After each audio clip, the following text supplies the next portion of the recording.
चाहता हूं कि ईश्वर है या नहीं है। जरा जोर से बोलो, है। बहुत अच्छी बात, आपने बोला ईश्वर है।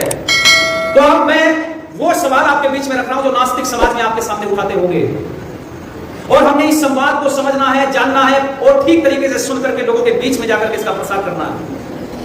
आप कहते हैं जी ईश्वर है, लेकिन एक नास्तिक व्यक्ति कह रहा है कि ईश्वर नहीं है। आपने ये तो कह दिया कि ईश्वर है, पर जरा समाज में उन लोगों के साथ बैठे हो जो बहुत सालों तक विज्ञान को पढ़ रहे हैं, तर्कशील लोग हैं, बहुत ज्यादा पढ़े लिखे हैं, हायर क्वालिफाइड लोग हैं, उनके पास में आप जाकर के बैठे हो, आप कह रहे हो ईश्वर है, वो कह रहा है ईश्वर नहीं है, तो आप कैसे सिद्ध करोगे कि ईश्वर है?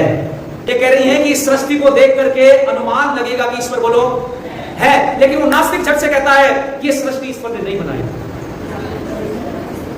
वो नास्तिक कह रहा है सृष्टि ईश्वर ने नहीं बनाई, तो किसने बनाई? तो कहता है कि ये सृष्टि तो अपने आप बन गई, ऐसे ही मटेरियल पड़ा हुआ था, ये सारे मटेरियल में एक भयंकर विस्फोट हुआ और विस्फोट होने से ये सारा संसार अपने आप बन गया है, और इसको उन्होंने एक नाम दिया है बिग बैंग की थ्योरी। पढ़िए ना सबने, यहां तो बहुत हायर क्वालिफाइड लोग बैठे।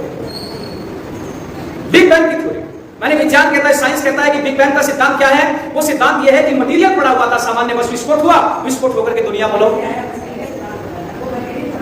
अब ये जो बिग बैंग की थ्योरी है, ये विज्ञान वाले लोग कहते हैं कि बिग बैंग के सिद्धांत के अनुसार ये संसार बन गया, ये संसार बनाने वाला कोई ईश्वर नहीं है, ईश्वर नाम की कोई सत्ता नहीं है। और देखो नास्तिक क्या कहता है? नास्तिक कहता है कि ईश्वर इस दुख भरे संसार को क्यों बनाएगा, और इस दुख भरे संसार को बना भी दिया तो बना करके फिर हमको क्यों भेजेगा इसमें? क्योंकि आकर के हर व्यक्ति कहता है कि मैं संसार में दुखी, और फिर दुखी व्यक्ति बताओ अच्छे काम करेगा या गलत काम? तो कहते दुखी व्यक्ति गलत काम करता है, फिर परमात्मा एक एक कर्म का हिसाब लेता है। मैंने दुख भरा संसार बनाया, बना करके हमको संसार में भेजा, और फिर हम गलत काम करते तो एक एक कर्मों का ठीक ठीक हिसाब करता है, फल देता है। अच्छा दुखी व्यक्ति गलत काम तो करेगा ही, तो परमात्मा ने इसका अभिप्राय यह है कि संसार नहीं बनाया, और बनाया तो देखो किसी को बेटा बना दिया, किसी को बेटी बना दिया, किसी को मां बना दिया, किसी को पिता बना दिया, किसी को अलग अलग तरह के रिश्तों में बंधे हैं। अच्छा बताइए, जब माता संसार से जाती है तो दुख होता है कि नहीं? पिता संसार से जाता है तो दुख होता है कि नहीं? तो कह रहा है ये दुख भरा संसार क्यों बनाएगा ईश्वर? इसलिए नास्तिक कह रहा है कि ईश्वर ने इस संसार को नहीं बना। अच्छा मैं फिर आपसे पूछता हूं, बताओ ईश्वर है कि नहीं है?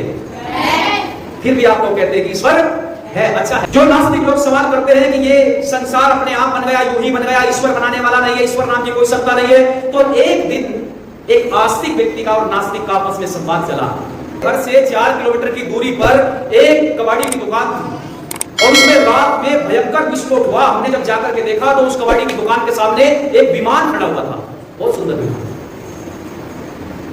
अब ये नास्तिक व्यक्ति ऐसा होना संभव नहीं है कि कबाड़ी की दुकान में विस्फोट हो जाए और क्या बन जाए? विमान बन जाए। कि अरे बन गया, कि कैसे बन गया? कि ऐसे बन गया कि जैसे कबाड़ी की दुकान में वहां पर नट बोल्ट पड़े हुए थे, चैनल पड़े हुए थे, बोडी पड़ी हुई थी, टायर पड़े हुए थे, पर पुराना इंजन पड़ा हुआ था, सब सामान तो उपलब्ध था, मटेरियल तो उपलब्ध था, बस विस्फोट हुआ और होकर के क्या बन गया? विमान। अब ये नास्तिक कहना हो नहीं सकता, असंभव, ऐसा नहीं है, क्योंकि कोई भी व्यवस्थित चीज बिना व्यवस्थापक के नास्तिक कह रहा है नहीं बन सकती।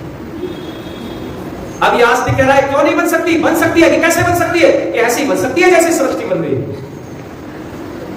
क्या बोला? ऐसी बन सकती है जैसे बोलो सृष्टि बन गई। अरे तुम अभी तो कह रहे थे, तुमने अभी तो सृष्टि को बना दिया था कि मटेरियल पड़ा हुआ था, साम्य अवस्था में पड़ा हुआ था, सारा मटेरियल भरा हुआ था, ऐसे विस्फोट हुआ तो कहीं पर पहाड़ बन गए, कहीं नदियां बन गई, कहीं रेगिस्तान बन गए, कहीं तरीके के वनस्पतियां बन गई, पशु पक्षी बन गए। ये संसार अपने आप बन गया, कोई बन गया, इसको कोई बनाने वाला नहीं है। आपने अभी तो कहा ऐसे ही कबाड़ी की दुकान में सारा कचरा भरा पड़ा था, बस विस्फोट हुआ तो क्या बन गया? बोलो विमान बन गया। तो कहता नहीं ऐसा नहीं। तो कहता है ऐसा इसलिए नहीं हो सकता है क्योंकि बिना व्यवस्थापक के, जल्दी बोल दो, कोई भी व्यवस्थित चीज नहीं बन सकती। एक विमान बनाने के लिए इंजीनियर की जरूरत है।